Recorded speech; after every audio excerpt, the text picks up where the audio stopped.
Welcome to the Atheist in Recovery podcast, where we talk about finding hope in recovery. And now your host, Dr. Adina Silvestri.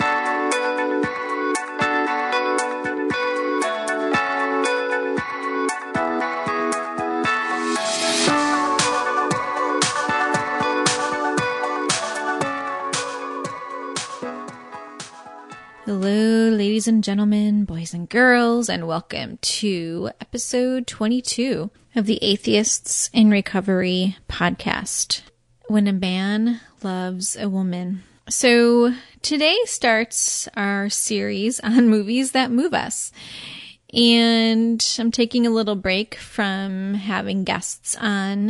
Well, there might be one guest on in December, but the majority will be solo episodes this month as I prepare for other things in the business. And so just kind of taking a little reprieve from getting guests on, which is altogether a more labor intensive, although I love it. It's just more labor intensive. So we will be back with the guests starting right after the New Year's. Okay. So our first movie that we are going to review today is, as I said, When a Man Loves a Woman. Why this movie? You know, I loved this movie in that, to me, this was the first movie that talked about addiction and the impact that this disorder has on the family unit and what it means to be codependent and how the roles shift and how relationships shift as one moves through the progression of alcoholism and into sobriety. And so the first scene is when, it's a good one, very interesting, very kind of cliche, I guess, in a way, but you see Meg Ryan's character, Alice, sitting at a bar, and she is being hit on by some random guy, and then Andy Garcia, which is his character's name is Michael, jumps in and it basically humiliates this guy in a very funny, light-hearted way, and then they end up making out. So you can see that there is affection and there is just chemistry and just like a lighthearted playfulness between the characters, which is just very apparent in scene one. Then you see the couple going on a trip.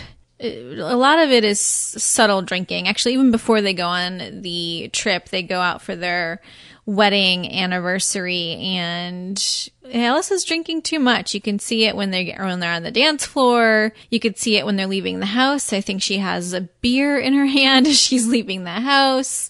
So she's always holding a drink in those first couple of scenes. And so it just kind of reminded me of, you know, how subtly drinking can turn into something that you just weren't planning on. And we've talked about this in previous shows where, you know, no one plans on becoming an alcoholic. And so I thought they did a really good job of portraying the gradual habit forming addiction from the very beginning. So then we start with Michael just sort of rescuing her. There are many scenes in which Alice is drinking too much, and then she has a hangover the next day. I think one episode I'm thinking of specifically, or one scene specifically, is when Alice is trying to discipline her two daughters, and Michael comes in and says, you know, I'll take care of it. Undermines everything Alice has done as far as parenting, and says, I think all you can handle right now is your cup of coffee and your little spoon, or, you know, something like that. You know, again, just trying to take care of everything. You know, you have a hangover. You can't handle much. I'm going to jump in and kind of save the day. And so that's those are the roles that are being cemented from the early on in the movie where, you know, Alice drinks too much, screws up, Michael comes in and saves the day. I think there's actually even one scene where she is taking out a bottle of vodka from a cabinet that she's hidden. She's hidden this bottle. She takes it out of the cabinet. It's like in the middle of the night, goes outside, is about to throw the bottle of vodka in the trash, and actually does so, but then immediately picks it up and gulps it down. I guess she needed one more drink before saying goodbye. And then she walks up to the house, but she's locked herself out. And so, nothing was really said. There was no follow-up. She makes a wise joke after Michael opens the door, and then they kind of move on again throughout their roles of Michael being the fixer and Alice the one needing fixing, so to speak. So then we move on to, Alice having this big scene in which she falls through her glass shower door after washing down some aspirin with vodka, slaps her kid, and then falls through the glass door as she's trying to take a shower. And so she finally comes clean to Andy or is honest with Andy, aka Michael, and says to him, I need help. I start drinking at 4 a.m. in the morning and I don't quit until I go to bed at night. Sometimes I wake up in the middle of the night.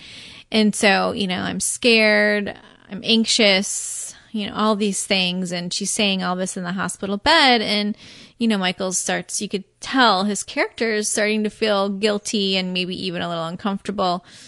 Wow, you drink a quart of vodka a day. Michael is saying to her, how come I didn't see this? I'm wishing I could add some of this movie video in here, but I don't have the rights. So anyway, he's saying, how come I didn't see this? So again, wanting to fix this, feeling guilty. How did this happen? And then also, which is good for Alice, and I guess some respects, he's gone most of the weeks because he's a pilot, and so she's home alone, and she has plenty of opportunity to keep this under wraps. All right, let's go on to what I feel like is their first major fight, and really a pivotal fight in the movie. And this is when Alice is telling Michael, he can't continue to play the role he's been playing since they got together. And she's saying, my home environment maybe isn't the best place for me. And of course, Michael is full of rage at this point, saying, how could your home environment not be good enough? Is it the rug? Is it the couch? Is it, and then finally he goes, is it me?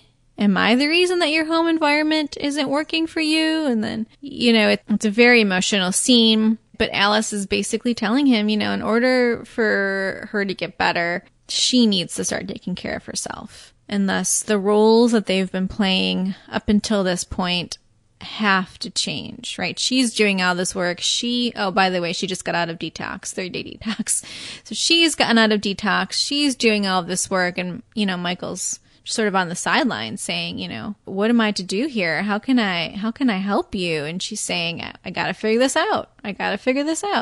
And he's not understanding this. This is a new role for him that he's not ready to take on yet. I don't think he knows how to take this new role on without help, right? Without a third party saying, hey, this is what's going on here. That leads us to our Al-anon scene. And so right before Michael goes to Al-anon, he's in therapy with Alice, couples therapy, and he's basically talking about Al-anon as being a bunch of people who just feel sorry for themselves. So he doesn't have a high opinion of Al-anon, and I, for one, think that Al-anon is a great way for families to get support in that familial context.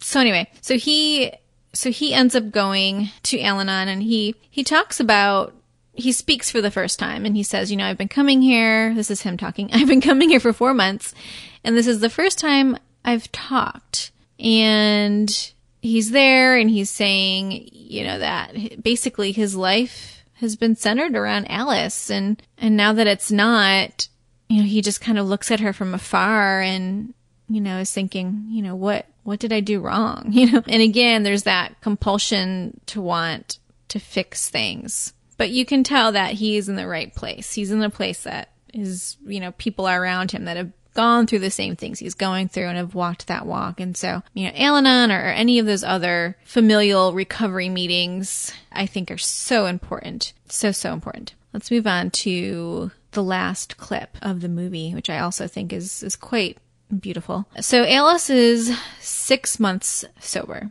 Right, she's got her 6-month chip, and they're separated at this point, and Alice tells him prior to going to talk at her 6-month meeting, I'd really love it if you come. So, Alice gives her narrative about her struggles with alcohol, talks about it in front of this group of people, accepts responsibility, which is, what this whole speech is all about, is her accepting responsibility. And then she comes off the stage, everyone's hugging her, great job. And then Michael's there. And he's talking to her in front of a group of people, sort of as if they don't know each other, and saying, I've tried everything to help my wife. I've tried it all, except really listening. And that's how I left her alone. And, I'm so ashamed of that, he says. And so, Alice, of course, is taking this all in and says, that's exactly what you need to tell your wife. You should tell her that. And so we end our Movies That Move Us episode today with just a recap about what it means to be in a family that is struggling with alcoholism. And, codependency is a word in our field that's thrown around a lot. And I use it here just as a frame of reference. I don't think of codependency as necessarily a great title because I think that, loved ones want to help loved ones, right? And so I don't want it to have this negative connotation necessarily, but just to sort of be aware and have it be in the realm of thought for you. So as we recap, the movie is quite a tearjerker, but it really does a beautiful job of talking about alcoholism in the family and how, again, drinking, even subtly, can turn into something that you are not planning on it becoming. And, sometimes in order to get better, in order to work on yourself, you have to work on yourself apart from the person that has kept you stuck, and basically making it very easy for you to drink and to do whatever other behaviors that are unhelpful for you. And so really just identifying that and bringing it out into the open, Alice does it in a very heated way by telling Michael, he simply just cannot help her. He doesn't have the answers, and neither does she, but he definitely doesn't have them, is something that she says to him. So, just knowing that as you're getting better, as you're getting more healthy, the people that are in your life, those relationships are probably going to change. They have to change in order for you to heal and take more responsibility and learn to feel the uncomfortable. Learn to just get through it. Al-anon. Al-anon is great. As I said before, it's something that I recommend to people that come to see me, for the partner to go to, or maybe Al-anon for the kids. If there are other groups out there, that have a family component, I know more and more treatment centers are having family groups, at least monthly, if not more. And so those are really important. I know in Richmond, we have a family education program and I'll link to that in the show notes. That is quite a great program. And so just seeing what your role is in this addiction. What is it? Where are you? And do you need to take a step back and really reevaluate and just be there? Be there for the person that's struggling. Listen to what they need. If they don't know what they need, then that's okay. Right? This is a very complex disorder. And so we might not always have all the answers that we need up front. It's a process of figuring out who we are and where we want to be, and listening for the person that's struggling with the disorder for what they need. What do they need? What are they asking for? And can you provide it? Also, are you getting your needs met as the partner that has had to go through all of this turmoil and had to pick up all the pieces? What are you doing to stay healthy? Are you giving yourself what it is you need? Do you even know what that is? So again, an Al-anon meeting might be a good place for you to start there. And then, just as we wrap up our Movies That Move Us episode, I just want to invite you to just be kind to yourself throughout this process. There's no one way to recover. And so chances are you'll have to try on several different hats. Maybe it's inpatient. Maybe it's therapy. Maybe it's group therapy. Maybe it's all of the above. But know that the family also needs to recover, not just the person dealing with the disorder. Okay, guys, I think that's it for episode 22. Don't forget to subscribe to the AIR Facebook closed group. All you have to do is click on the link, and I'll put it in the show notes, and send me a message, and then I'll approve you. It's a brand new group, and we're going to be doing some cool stuff in there after the new year. Okay, well, I will bid you farewell. Thanks, guys. Bye. Thank you for listening to the Atheists in Recovery podcast. For more great info and to stay up to date, head over to atheistsandrecovery.com.